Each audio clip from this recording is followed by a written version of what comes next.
I've been doing a study of the flood account, and it really brings home how terrible our English translations of the flood account are. And it's no wonder we have not figured out the flood account. We've not figured out how it's pointing to the work and person of Christ.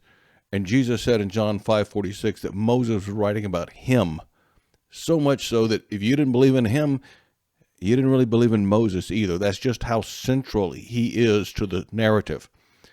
But in the flood account that the church inherited from the rabbis, of course, he's not central. He's not a character at all. It's not about him. But he said it was about him. So the church should reinterpret the flood account to take what he said and look for that. Look for that way of seeing it. But the way we translate it, you almost can't. If you're reading the English translation, you're not going to get the textual clues that point to Jesus. And I'm going to be using the BibleHub.com interlinear translator on many of these verses if you want to go and confirm what I'm saying and look it up yourself in these verses. BibleHub.com and then the interlinear translator. But, you can't get, it's harder to get that Elohim is God the Father in this account. And most people pronounce it Yahweh. I do not, but Yahweh is God the Son in this account, that it's very Trinitarian. And he translated the Lord in capital letters, that's God the Son. And then Elohim is the Father. And it's also hard to see how it's very consistent with Genesis chapter 1 is let us make man and we, and it's speaking of God in plural because that's the Trinity. But in chapter 2, that's God the Son doing a smaller work. And that's why it's singular there. It's the Lord God. It's one. He's not saying us. He's singular there in chapter 2 because that's his personal smaller creation within the larger creation. Chapter 2 is not a retelling of chapter 1. It is a recursion back into chapter 1, but it's telling us part of the story that was barely touched on there that's very important. Like chapter 1 could be the rise and fall of the Roman Empire, and chapter 2 could be the life of Julius Caesar. That's a recursion. So it is forming the line of Messiah along with the animals that were meant to help civilize the world and get humanity to the place where we could receive the blessing of Messiah. And so that's the part. It was not every animal in the world was not made in chapter 2, but the ones that were helpful for that mission, that could be helpers, were made, whether they were birds or creeping things or livestock. Not really wild animals were not. We don't have any indication that wild animals were a part of that, other than the creeping things and the birds. So what he's, and that's one thing. So the Lord, when the Lord speaks in the flood account, he uses a term that means blot out. I'm going to blot out what I have made. That's chapter 2. When Elohim is speaking, he knows the consequences of this, that Messiah will not come, that the earth will be cut off from Messiah and the whole world will go to ruin. Even if the flood's not global, just with a local flood, if that local flood wipes out the line of Messiah, if it wipes out the works in chapter 2 that were meant to prepare the world and give the world Messiah, then the entire world will go to ruin, even if they don't get flooded. They've been cut off from their source of life, which is Messiah, who will come. And so the Lord understands that this, even if it's a local flood, it has global consequences. And when you, in my last video, I went through the statements of God. I'm gonna do a little review here again too, and then I'm gonna move on to chapter 7. But when God is talking, either Elohim or Yahweh, when they are talking, I show how it doesn't have to be a global flood. It can be a local flood with global consequences. And you can read the text that way if you're thinking Messiah, if you're thinking Jesus, if you're thinking the text is about him, then you can see it that way. However, when you get into chapter 7, that changes. And the language in chapter 7 shifts to where it seems like it is describing a global flood all the way. And that's what I want to talk about today. I want to review a little bit, show you what I'm talking about in case you didn't see the last video from chapter 6 and the start of 7. And then I want to deal with that part in chapter 7 where it says, this language really sounds like a global flood to me, Mark. How do you explain this? Right, by way of review, and we're going to go through this quickly, let's go back to the beginning, Genesis 1:25, because I want to show you that not every category of creature that God made on the land makes it on the take list when God is saying what to bring on the ark. The birds were created on day 5, and those are ope, winged creatures, were created on day 5. So they're not here, but this is Genesis 1:25, and this is saying what God made. He made the beast of the earth, the Hayat Ha'ires, and Hebrew is, really Haya just means living thing. And when you qualify it like this, Haya Ha'ires, it means wild animal. It means the living thing of the land. Okay? So the word hai, che, just means living. It could even be a plant. But you go, hai, it's a living animal, in this case, of the land. Ha-ires either means earth or land. You have to, the context determines whether it's the land or the earth. And then he made the ha-behema. Behema is livestock. That's the second thing I've got underlined there. And let's go back to the first thing, the Hayat Ha'ires. I've got a red arrow pointing to something. You may not be able to see on your screen, but what it's pointing to is that is a noun. That is a noun. It is describing a category of creatures. It's not an adjective. It's just that same word can be used as an adjective because the root word means living thing. So bear that in mind when it's talking about wild animals there. It's a noun and it's connected to something. It's not just saying the root word. It's connecting to of the land. Okay? So that's one category. The second category is behema, and behema is livestock. It's dumb beast. It's large quadruped. It is the things that maybe they're not domesticated, not all domesticated, but they can be domesticated quite easily. They're suitable for domestication. And then the third category is the remes ha'adama, the creeping things that creep along the ground, the little stuff, in other words. And this is the way the Hebrews, they categorized animals.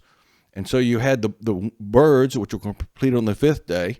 On the 6th day, you had the Hayat Ha'ires, or the living things of the land, i.e. wild animals. And you had behema, or livestock, and you had the remes, or things that creep upon the ground. That's what God made in 125. Now, let's go look at the take list. What God said to take in Genesis chapter 6. We'll start with 6:19, because this is sometimes mistranslated. And I don't think the translators are, again, I don't think they're being malevolent. They just want to smooth out all the paradoxes. They see paradoxes in the text, and they try to translate them out of existence. But they shouldn't do that, because it conceals the deeper message that resolves all these paradoxes, that is to be found when you center the account on Christ. That even all this long time ago, the account was talking about the redemption of the world through Messiah and keeping hope of that alive. All of Genesis, it's a record of this promise of the seed in Genesis 3:15. So in 6:19, it says, of every living thing of all flesh, 2 of every kind shall you bring in the ark to keep alive with you. Now that sounds like everything. That sounds like all animals, every category. However, even though it's the same root word, the haya means of living, of the living things. And it is an adjective. I got a red arrow pointing there, and you probably can't see it. It's too small, but it doesn't say in there for noun. It says ADJ for adjective. because it's not describing a category of living things, it's describing a property of living things. It says you're going to take all these living things, but when it's like this, and please check it out by going to BibleHub.com, interlinear to this verse, click on that number, or click on Haya rather, and see where that word is used, how that word is used. It's used as a start of a list which is subject to further qualification. Or it means just living thing, and then that living thing is qualified by what comes after. Okay? And here, there's a list that comes after. So when God says you're going to take every living thing of all flesh, but then he gives a list and qualifies that statement. And here's the list. The list is in 620. It's the birds, it's the Alp, that's over on the right-hand side here. All right. So then there's the Behemoth in the middle. That's, again, that is translated livestock normally, but they made it animals here. That's one of the translations, or beasts or something like that. They made it more general. They took the most general possible way to look at it. Concealing what? Concealing that wild animals are not on this list. The Hayat Ha'irez are not on this list, because then next comes the creeping thing. And that's it. The Hayat Ha'irez is not on the list. Haya is listed in 619, but there it just means living things. It's not the same thing as Hayat Ha'irez. One's an adjective describing things being alive, and the other is a noun describing a type of creature, wild animals of the land. Living things of the land are wild animals. So this list doesn't match what was created in Genesis 1:25, but it's no conflict at all with what is created in Genesis chapter 2. And that's what God is focused on him preserving here. Now, in the final analysis, was it limited to that? No. God's grace extends even beyond that special people and that special creation. But I'll get to that in a minute. Let's take a look at another verse. Now, this is the famed passage where they have, oh my, God gives conflicting instructions. He gives conflicting instructions. They're not really conflicting. If I tell you to bring 2 of everything, and then later I tell you to bring 7 of everything, if there are 2 pairs, or if I tell you to bring 7 of everything if they're clean, you're still bringing 2. It's really not a conflict. And also, it's not from the same personality. It's from the same God, because the Father and the Son are both gods, but one set of instructions is coming from Elohim, the other set is coming from Yahuwah. One from the Father, one from the Son. If you don't see them as separate characters, the story doesn't make as much sense, but they were separate characters. The Lord Jesus Christ, pre-incarnate, he is Yahweh, and he is a character in this account. Okay, the ancient Israel, when they thought they were dealing with God the Father, they were really usually dealing with God the Son. And that's not just me saying that. Justin Martyr said that in chapter 63 of his Apologia. So we're going to go to Genesis 7:2 here, and this is where Yahweh is giving his list. And again, they translated animal when it's Behemoth. It's Behemoth in both places, except he also, in the next verse, he says, bring all the birds too. But my point is, he doesn't even mention the creeping things, and he doesn't mention wild animals. He doesn't mention any of that stuff. So what is going on here? Well, that wasn't what he was focusing on in this passage. He was focusing on, hey, I want to make sure you bring more clean things. And he's hinting, I want you to bring enough to have a sacrifice for at the end if you feel like it. And Noah takes the hint. He does that. Okay, but you want more of the clean things because you use them more.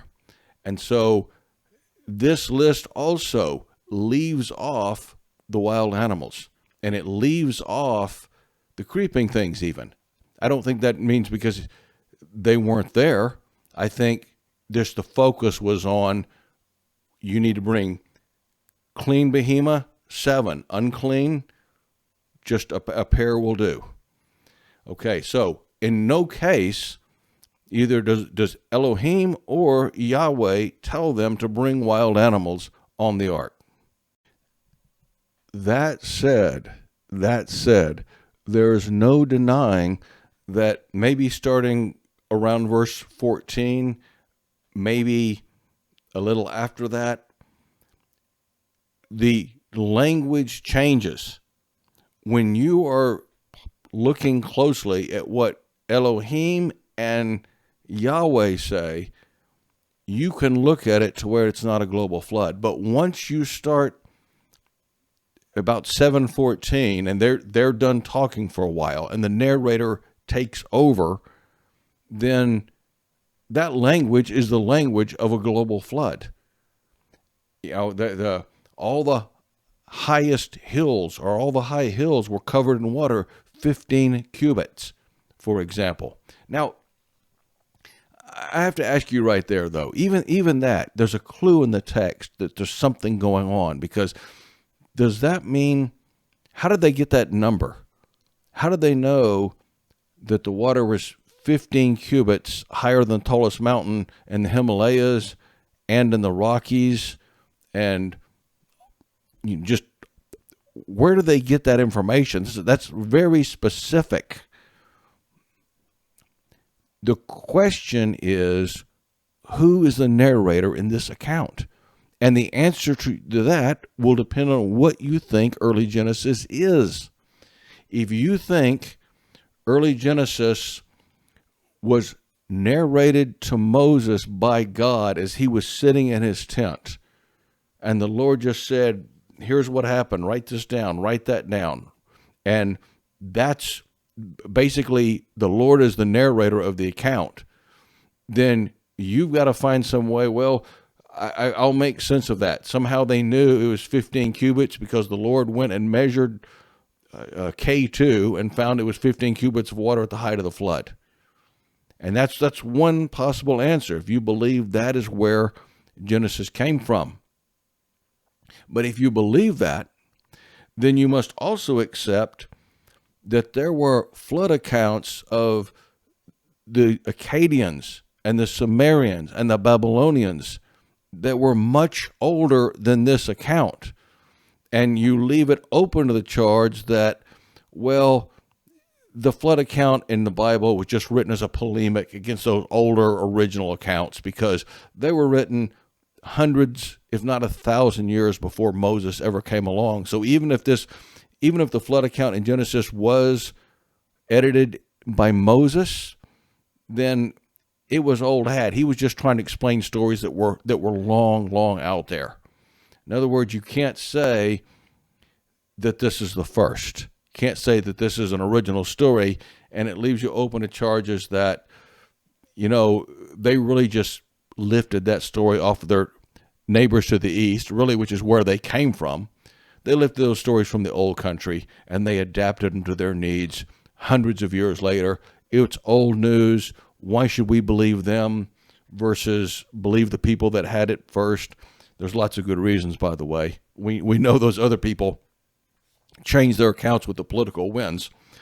But another answer to the question is the tablet theory. The tablet theory is another explanation for the first 36 chapters of Genesis. And what the tablet theory says is, and the way it happened was, there was a military attaché named Wiseman. He was in charge of a bunch of digs in what is now Iraq. And he started finding these tablets, and the tablets had a curious phrase on them, that this is the account of, and it would list someone, and maybe it was a near descendant of the person whose story it was. It wasn't always a genealogy. Could be a genealogy, but it also could be a narrative story. And he realized this was very similar to a phrase that appears, not the same, of course, because it's a different people and different culture, but it's very similar to a phrase that appears 10 or 11 times in the first 36 or 37 chapters of Genesis. And if you're doing it the way they did it in those tablets in the Near East, the phrase, which is called the Toledoth phrase, the Toledoth phrase comes at the end of the account, not the beginning. So it refers to the preceding material usually, not the following material. However, in later times since then, they've found accounts that have a narrative on one side and a genealogy on the other. And so it could be in the middle. In other words, we're talking about a significant period of time here, from Adam to the flood. You have to, if you have a little flexibility in how the accounts are recorded, it works a lot better. And the scholars do not want to touch it. They want nothing to do with it because many young earth creationists are open to the tablet theory, and therefore they don't want to even consider it. The scholars don't. And that's unfair, and it's unscholarly, and it's unscientific, and it's wrong, because there's a lot of evidence for the tablet theory. And I have some of it on this channel.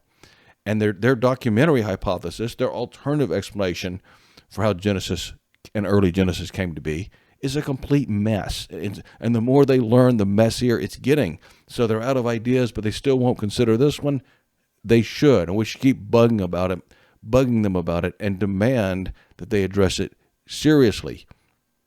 So if the tablet theory is correct, the narrator for the Genesis account would be the near descendants of Shem, Ham, and Japheth. They tell the story of their fathers and grandfathers. That's kind of the way it worked back then with those Toledoths. There'd be the name of the account, and your story was told by your immediate descendants. And so they're the narrators, and they are faithfully describing what Shem, Ham, and Japheth saw. Now, when they say all the high hills were covered to 15 cubits, if that statement is coming from them and it's not the Lord, it doesn't say the statement is coming from the Lord, does it? You have to read that into the text. You have to assume that, but it isn't there. The Lord speaks in the flood account. Elohim speaks in the flood account, and when they do, it says that's who's speaking. And if you take their language, it doesn't necessarily read like a global flood. But if you take the language of Shem, Ham, and Japheth, if indeed they are the narrators, that sounds like a global flood. But my question to you is, does that mean it was, or were they faithfully describing what they saw based on the knowledge that they had? It's not God speaking there. God is not the narrator of this account if the tablet theory is correct, and maybe not anyway. Maybe not as literature. That's not what's happening, because God is quoted as a character in the account. The Lord is quoted as a character in the account as if the narrator is a separate person. So, they are describing the flood. Now, let's talk about what they see and how even some of that can be construed as they think the flood is destroying everything they see. It's destroying their world, but not the world. For one thing, the highest mountain, their ark probably had a draft of 15 cubits. And what they mean by, hey, all the high mountains were covered up to a height of 15 cubits, they mean we drifted around for months and we never ran aground. We never bumped into land because the water was at least as deep as the draft of our ark. And you may think, well, gee, they could have maybe seen high mountains in the distance if it was a local flood. The ark didn't look like that. I have a video called "The Ark Didn't Look Like That." See that one if you have any questions about that. But I want to go on to and take another one of the verses that has often been considered to mean that it's a global flood, and show you how it could be read differently if it were translated differently. Now, I want to take a look at one of the verses that seems to have this overwhelmingly global language in it, and show you how even there it doesn't necessarily have to be so. It doesn't have to be so. Depends on how you interpret what Genesis is. Is this the Lord being the narrator, which there's no literary evidence that that's correct? Or is this the sons of Shem, Ham, and Japheth being the narrator, telling the story of their fathers per the tablet theory and accurately recording what they saw? Because when God speaks through 7:4, up to that point, it sounds like, depending on how you interpret it, it could be a local or a global flood. If you interpret it in a Christ-centered way, it's a local flood with global consequences. But in 7:21, in our translations, it seems like a global flood. So I want to look at the interlinear here and show you how it could be translated differently. And died all flesh that moved on the earth. Ha-eretz, the earth. Or, remember, it could be the land. It can be translated either way. If we translate the earth, if we assume God's the narrator, when he says everything died, that's it. He sees it all. But if it's Shem, Ham, and Japheth's story, he doesn't see it all. They see what they see. The land is devoid of life. And the flood is supposed to point to baptism and purification of the believer. It's not where all the outside world gets drowned. It's where you submit what's unholy in you to God's judgment in faith that he will deliver you and he will cleanse you and purify you.